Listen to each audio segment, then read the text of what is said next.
बच्चा जन्म लेते के साथ ही रोना बहुत आवश्यक है।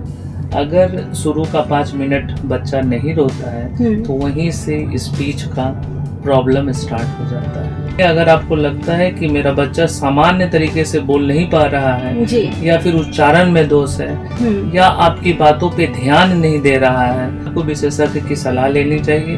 अर्ली इंटरवेंशन बहुत इम्पोर्टेंट है। जल्दी पहचान, जल्दी समाधान। और कई बार आप लोग देखते होंगे कि कुछ लड़कों की आवाज लड़कियों की तरह है, जिससे कि वो मजाक का पात्र भी बनते हैं, तो वो पूरी तरह से ठीक होने लायक है। उसका हम लोग 10 से 15 दिन में। जैसे ही हम स्पीच और हियरिंग की बात करते हैं तो लोगों का सीधा ये रहता है कि अगर कोई इस समस्या से जूझ रहा है तो हम बहरे थोड़ी ना है कि डॉक्टर के पास जाएं, गूंगे थोड़ी ना है कि डॉक्टर के पास जाएं, और इस तरीके वो अंदर ही अंदर घुटते रहते हैं। फैमिली भी इस पर ध्यान नहीं देता। सर, इस पर थोड़ा सा हम जानना चाहें।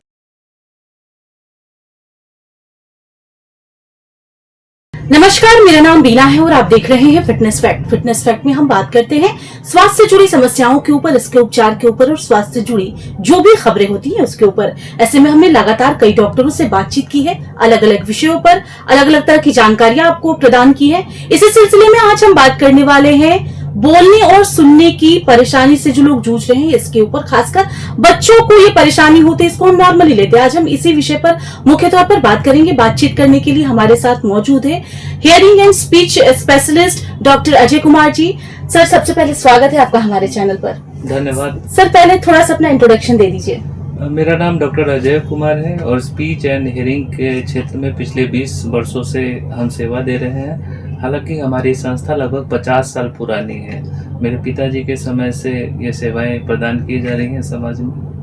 पहला सवाल सर यही रहेगा कि लोग इसको बड़ा नॉर्मली लेते हैं। खासकर कुछ लोग तो ये समझ ही नहीं पाते। जैसे ही हम स्पीच और हियरिंग की बात करते हैं, लोग इसको सामान्य तरीके से लेते हैं। पहला सवाल यही रहेगा कि ये समस्याएं क्या है और कैसे इसको पहचाने। जी, स्पीच एंड हियरिंग या फिर ENT की जो समस्याएं हैं आमतौर पे बाहर से दिखाई नहीं पड़ती हैं जी।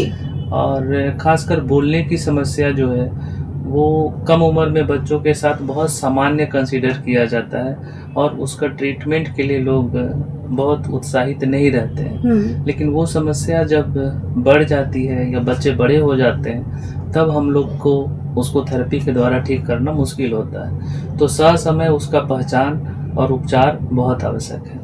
क्या क्या सर इसके लक्षण है, किस तरीके से है हम समझे कि ये सामान्य है और ये सामान्य से अधिक है, अब डॉक्टर को दिखाने की जरूरत है। खासकर सर आज हम बात करने वाले हैं बोलने के ऊपर, क्योंकि लोग इस पर ज्यादा ध्यान नहीं देते हैं। देखिए, बहुत महत्वपूर्ण बात कहा आपने। इसमें सामान्य तौर पे बच्चे का जो स्पीच माइलस्टोन है वो जन्म के समय से ही शुरू हो जाता है। बच्चा जन्म लेते के साथ ही रोना बहुत आवश्यक है। अगर शुरू का 5 मिनट बच्चा नहीं रोता है तो वहीं से स्पीच का प्रॉब्लम स्टार्ट हो जाता है। उसके बाद बैबलिंग का स्टेज है, फिर इकोलेलिया का स्टेज है, अलग अलग स्टेज है। तो एक जन सामान्य के लिए अगर आपको लगता है कि मेरा बच्चा सामान्य तरीके से बोल नहीं पा रहा है या फिर उच्चारण में दोष है या आपकी बातों पे ध्यान नहीं दे रहा है, उसको आपको लगता है कि 6 महीना में बैठना चाहिए, वो समय पे बैठा नहीं, समय पे चला नहीं, तो निश्चित रूप से आपको विशेषज्ञ की सलाह लेनी चाहिए। अर्ली इंटरवेंशन बहुत इम्पोर्टेंट है। जल्दी पहचान, जल्दी समाधान सुलभ होता है। बोलने में होने वाली सर परेशानी और उच्चारण दोष जैसा कि आपने बताया, ये किस तरीके से यूथ में कॉन्फिडेंस को कम करता है और क्या कुछ एक्सपीरियंस रहा है आपका जिस तरीके की ट्रीटमेंट आप लोगों को देते हैं सर? जी, बोलना हमारे पर्सनालिटी को डिफाइन करता है। हम बोल करके ही सामान्य लोग से और एक मनुष्य का क्या स्टैंडर्ड है वो स्टैंडर्डाइजेशन हमारा बोलना ही करता है और ये हमारे पर्सनालिटी, कैरियर सबको इक्वली अफेक्ट करता है। तो स्पीच थेरेपी या फिर लैंग्वेज थेरेपी या वॉइस थेरेपी की आज के डेट में कैरियर के लिए बहुत इम्पोर्टेंस है। जैसे आप भी बहुत अच्छा बोल रही हैं, तो आपकी अपब्रिंगिंग अच्छी है, आपने अच्छे कुछ सीखा है। तो इसी तरह से वो बच्चे भी जिनको बोलने में समस्या है उनको थेरेपी के द्वारा मुख्य धारा से जोड़ा जा सकता है। सर, कब ये समझे कि जो छोटे बच्चे हैं उनको दिखाना जरूरी है डॉक्टर के पास और जो बड़े लोग हैं वो बहुत शर्माते भी हैं सर डॉक्टर के पास आने में, या फिर इस तरीके की परेशानियों से अंदर अंदर जूझते हैं। तो कितना समय लगता है ठीक होने के लिए? अगर बचपन में इस तरीके की दिक्कत है तो वो कब तक ठीक हो जाएगा? बड़ों में अगर इस तरीके की दिक्कत है तो वो डॉक्टर से आए, और क्या संभावनाएं हैं कि वो इसमें सुधार कर सकते हैं? ये सब्जेक्ट टू सब्जेक्ट वैरी करता है। जैसे कि आपने कहा किशोरावस्था में जब बच्चे बड़े होते हैं तो उनका वॉइस म्यूटेशन होता है, और कई बार आप लोग देखते होंगे कि कुछ लड़कों की आवाज लड़कियों की तरह का है, जिससे कि वो मजाक का पात्र भी बनते हैं। तो वो पूरी तरह से ठीक होने लायक है। उसका हम लोग 10 से 15 दिन में एकदम नॉर्मल जो वॉइस होना चाहिए उसको हम लोग प्राप्त कर लेते हैं।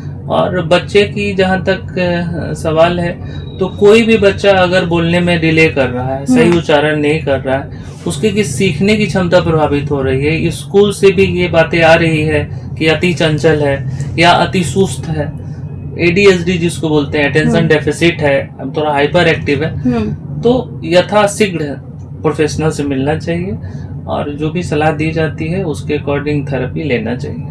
क्या सर ऐसा भी होता है कि जो लोग बोलने की दिक्कतों से जूझ रहे हैं उनको सुनने की समस्या भी हो सकती है? जी बिल्कुल, दोनों इंटर रिलेटेड है। कई बार देखा गया है कि अगर सुनने में समस्या हो आंशिक रूप से तो बाहर से पता नहीं चलता है, क्योंकि तेज आवाज तो बच्चे सुन ही रहे हैं जी। लेकिन वो छोटी सी आवाज जो महत्वपूर्ण है वाणी विकास के लिए, लैंग्वेज सीखने के लिए, अगर उसमें कहीं कमी है तो बच्चे के उच्चारण में, फ्लुएंसी में इफेक्ट करता है जी। तो संपूर्ण स्क्रीनिंग जरूरत है कि अगर बच्चा सही से बोल नहीं पा रहा है तो उसका कारण क्या है, साइकोलॉजिकल है, न्यूरोजेनिक है, या हियरिंग की वजह से हो रहा है। तो प्रॉपर असेसमेंट के बाद ही उसको सही डायग्नोज किया जा सकता है। अगेन यहाँ हम बताना चाहेंगे 2 तरीके की समस्याएं हो सकती हैं, या तो वो मेडिकल ट्रीटेबल हो, तो फिर जो स्पेशलिस्ट डॉक्टर है उसका ट्रीटमेंट करके, सर्जिकल करेक्शन करके, दवाई दे के ठीक करते हैं। उसके बाद जो समस्याएं बच जाती है तो उसमें हम लोग पुनर्वासित करते हैं। पुनर्वास के द्वारा हम लोग उन्हें मुख्य धारा में जोड़ने का काम करते हैं। एक सर आखिरी और मुझे लगता है कि काफी महत्वपूर्ण सवाल है ये। जैसे ही हम स्पीच और हियरिंग की बात करते हैं तो लोगों का सीधा ये रहता है कि अगर कोई इस समस्या से जूझ रहा है तो हम बहरे थोड़ी ना है कि डॉक्टर के पास जाएं, गूंगे थोड़ी ना है कि डॉक्टर के पास जाएं, और इस तरीके वो अंदर ही अंदर घुटते रहते हैं। फैमिली भी इस पर ध्यान नहीं देता। सर इस पर थोड़ा सा हम जानना चाहेंगे। जी बिल्कुल सही कहा आपने। समय के साथ परिवर्तन हो रहा है। जैसे पिछले 20 साल पहले सामान्य नहीं था कि लोग चश्मा लगाए, एक सोशल स्टिग्मा माना जाता था। लोग कम दिखते थे और ना देखने वाले दोनों को एक ही कंसीडर करते थे। आंशिक रूप से अगर कम दिखाई दे रहा है तो वो अंधे तो नहीं हो गए। इसी तरह से अगर कोई आंशिक रूप से कम सुन रहे हैं तो इसका कतई मतलब नहीं है कि वो बहरे हो गए। इनफैक्ट अगर ससमय उनको एड एंड अप्लायंसेस किया जाए, प्रॉपर ट्रीटमेंट किया जाए तो वो बहरापन से बच सकते हैं। इसी तरह से स्पीच में भी है।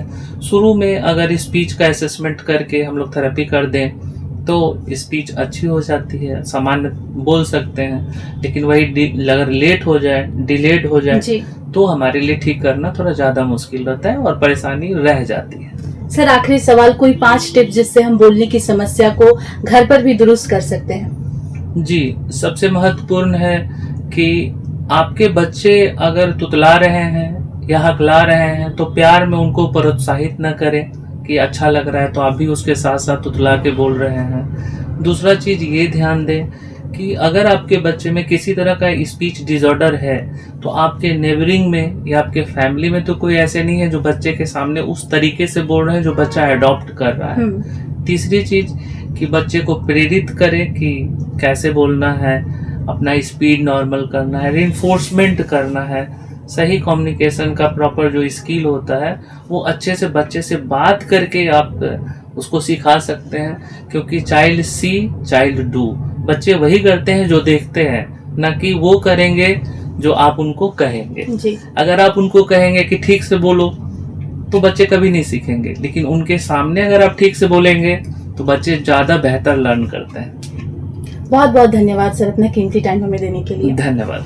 तो देखिए आज हम बात कर रहे थे बोलने की समस्या और सुनने की समस्या पर। आपकी क्या राय है? आप अपनी राय कमेंट के जरिए हम तक दीजिए। इसके साथ ही अगर अब तक आपने हमारे YouTube चैनल को सब्सक्राइब नहीं किया है तो इसे सब्सक्राइब कर ले। धन्यवाद।